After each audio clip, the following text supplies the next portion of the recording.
And I wanted to start over on the West Coast with our Beverly Hills ladies. Yikes. Because do we have a little bit of a tidbit for you guys. I don't know if you caught my video this morning, but if you didn't, Page 6 covered this.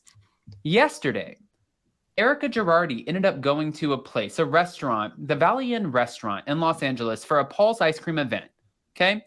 When she did, of course, there was press there, and she said, I came here with an open heart to listen to what's going on, hear what happened, and figure out how to be a part of how to move forward together in a way that's beneficial for all of the victims, right? So this is how she kind of came in with it. But she, after doing this event, Page 6 and everyone covering it, Kathy Ray Gomez and Kimberly Archie, who were a part of Hulu's documentary, The Housewife and the Hustler. I have spoken with Kimberly multiple times. You were there when we lived in the last apartment. I sat on the phone with her for 3 hours? Yes, yeah. 3 hours. She still messages me every once in a while. And I was always championing her because she was always standing behind her best friend, Kathy Ray Gomez, whose son, Joseph, was unfortunately, the majority of his body was burned in an explosion, right? Mm-hmm. I see where so many major media outlets call him a fire burn victim. I hate that title because his name is Joseph Ray Gomez. And I don't, you know what I mean? Like, yeah. I don't like saying that. But for the longest time, she was trying to help her friend because Kimberly Archie, just to go back, she worked around the Girardis, Tom Girardi and Girardi Keese, and she saw a pattern and something not going right. So she was trying to help her friend, Kathy, get the money back because Tom Girardi won a massive lawsuit on behalf of Joseph and so many other victims. But Joseph in particular, the lawsuit was anywhere from $10 to $12 million. And he got maybe about $1 to $2 million of it. And then the rest of it, where did it go? So for the longest time, we've been watching Real Housewives of Beverly Hills for the last 3 years. Since we started our channel in the first year, this broke, the Erika Girardi, Tom Girardi mess. Erika even went on Real Housewives of Beverly Hills. She said, I wanted to file for my divorce somewhere around the election because I didn't think anybody was going to talk about it. Boom. Cue the LA Times, cue the documentary, and cue Erika doing all of the damage control that she can in benefit of herself on the show when she's literally saying, you think I give a fuck about the victims? Let me be clear. I don't give a fuck about anybody but myself. So now I'm sitting back looking at this, watching everybody celebrate Erika Girardi, Erika Jayne, whatever you want to call her, showing up for this, what fans are calling a publicity stunt, not me, and finally listening to the victims. But why now? Why 3 years later? What changed? I don't know. That was a great recap of the past 3 years and everything that has been happening. But I had the same question. You know, when this happened, I was like, oh, wow, we're seeing something finally from Erika. Here's the problem, though. And I think someone in the live chat, Trish, earlier said it's too little too late. All right. And the way it came off of Erika is there to hear the victims out. Why does she need to hear the victims out? They need to hear her out on why they have nothing, you know? And there are more than 5 victims. I think there were 5 victims at this event. There are more than 5 victims. There are hundreds of victims.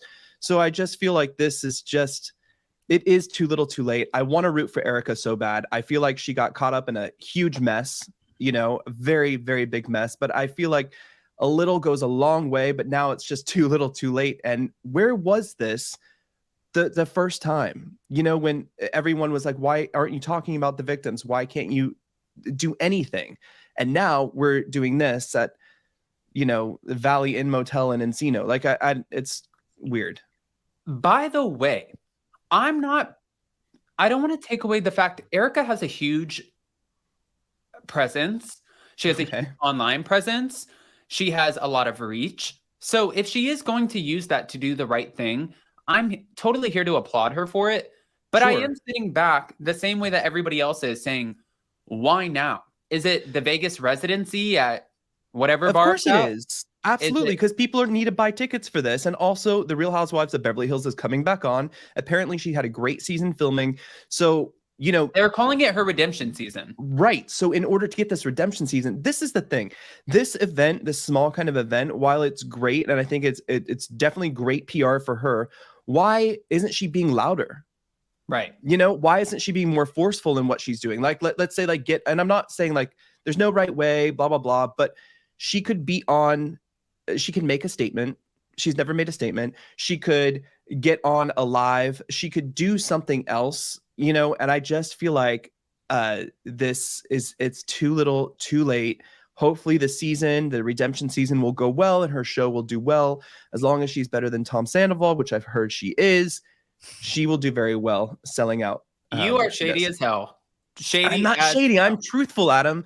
Truthful. Tom Sandoval sings the best flat notes I've ever heard in my life. Oh my God. Okay.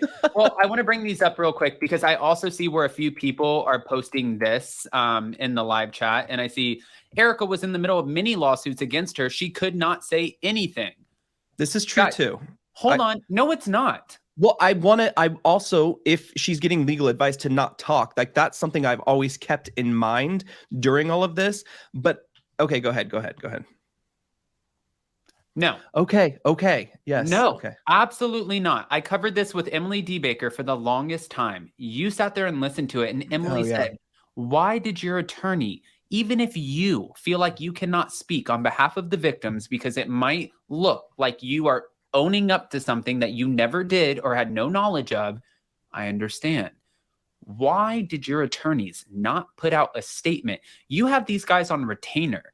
Why is there not a statement out saying, as of right now, unfortunately, our client cannot speak on behalf of the victims. We are trying to collect all of the information and see exactly what was done. From there, we're going to put a game plan moving forward into doing whatever we can to benefit the victims that were wrongfully done by Erika Jayne, Erika Girardi's estranged husband. You didn't do that. No. We did and that would have been a very easy. Yes, I agree. That would have been a very easy thing to do. And I do remember speaking with Emily about that. So yes, I will back up my track just a little bit, but I do think this is all, at the end of the day, another publicity stunt, another opportunity to say, wow, look at Erika. She is just, she cares, you know, she cares so much that she met with 5 victims. To hear them out, they need to hear her out. What is your side of the story, girl? She doesn't need to hear from you. You know what?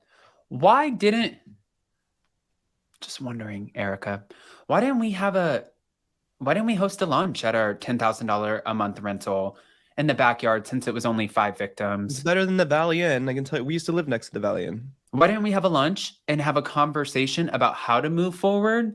And then from there, without all the cameras, without all the noise, without the press of it all, why didn't we move forward like that? Because there's no benefit. Yeah, there's no benefit to the celebrity here, right? There's no benefit. And listen, I love just the movement. It's really nice to see something happen. But I think at the end, like Trish in the live chat brought up at the very beginning, it is just too little too late. Yeah, it seems, unfortunately, it seems that way. But we'll see. Put your money where your mouth is. We'll see what Erika does to give back to the victims. The victims who were there said what she's doing now by showing up and supporting this totally just takes over all of the noise from the past. And we don't look at Erika as a bad person anymore. She showed up. We feel it. We feel the sincerity from it. And I'm like, oh my gosh, if somebody could just give me like a press call. But you know what I mean? And I'm so happy about that. I really am. I'm glad they feel like that. There are more victims. There's too. Not 5. So just 5. You know, there's many and many different circumstances with many different financial woes. There's different things happening. So I don't know. Is this the redemption season? And we haven't seen a lot of what's, you know, not a lot has come out on what's been filmed in Beverly Hills. Is there something else like this that we're going to see? I don't want to speak too soon, and then watch her this season kind of really, really do the work. I don't know if we're going to fully see that.